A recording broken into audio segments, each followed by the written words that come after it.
Hello, I'm Dr. Charles Randy Nichols. I am here to discuss the concept of change in the business world. For years, an old adage has always been the one thing that's constant about business is that change is something that occurs and occurs frequently. One of the things we have to understand as part of the modern business world and business culture as we look at change as it comes about from politics, from culture, from society as a whole, is that for the most part, change will always be met by some form of resistance. We've had an election of a new president in the year 2016. The actions that he's taken in the year 2017 and leading up to that election of that office have been challenged by a number of people who are stand opposed to the change that he brings. Change in the sense that he is not someone who is a traditionalist in terms of what we expect from a politician or from a member of a particular political party. Now let's think about that in relation to the business world. One of the things that business tends to has to think about and be concerned with is how and why will certain markets particularly support the product and or service which I am attempting to sell. If there is upheaval and a constant change or uncertainty in the way of business, how business can be conducted, thanks to the political leadership, we may come to discover that because that change has not been readily accepted, the marketplace won't support that business the way that that business needs us to do. For example, if a political leader makes a contention about a particular field or particular product, the field and or product in and of itself may be um, one in which that field or that product will see a decline in terms of stock prices, will see a decline in the number of consumers who would buy the particular product because something negative would be associated with that particular product. That being the case, we want to try to keep politics out of um, the business field as much as we possibly can to allow the free market to operate as a free market should through direct competition. The more that we come to understand that there will be change, the more business management needs to understand how do we manage change.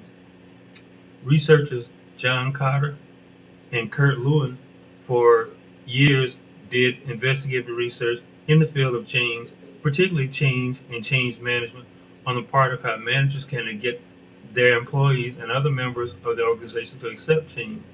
Again, let's look at a business organization in the terms of you have a product to sell, whether it's a widget, whether it is a intangible product such as a service, whether it is something that people would possibly buy with the right market and the right incentives.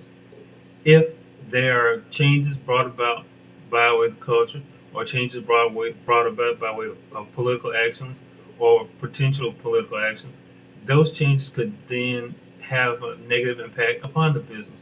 It is the responsibility of management to work with its work labor force and other stakeholders to make a determination as to how they change will significantly impact that organization and what the personnel and stakeholders can do to try to offset whatever negatives come about as a result of the change.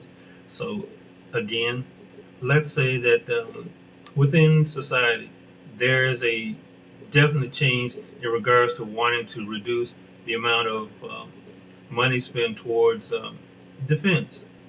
While it may seem like a good idea to those who want to see that money being given to society or some other human aspect, we may find that those people who work in the defense industry are going to be severely impacted in the sense that while they've doing their jobs, while they have done things that basically are relevant to what they need to do, because now the political winds have changed, there would be less likelihood that people will want to invest in companies selling stock in defense related activities.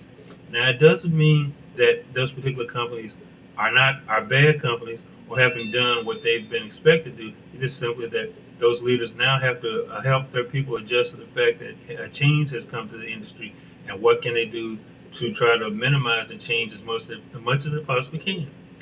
With Cotter and Lewin, they basically talk about how management needs to look at changing through the process of making sure that information is communicated to the workplace as a whole.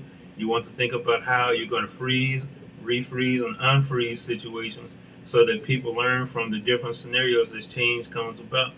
One of the things that I try to constantly preach to my students is the fact that change is in and of itself, it's not necessarily bad. What you want to be able to do is be able to assess what that change is and how does that change relate to who you are in terms of what skills, talents, ability, and knowledge you possess, and does that skill, talent, knowledge, or ability have a relationship to the change that's going to come about? If so, then you need to start preparing yourself early on for those changes and making yourself as vital to the organization as you possibly can as that change does come about. The more that you are prepared and understand what change can and will do to your organization, the better off you're going to be in terms of being able to survive that organization. Change will always happen. The question is, will you always be ready for the change or changes as they come? Thank you.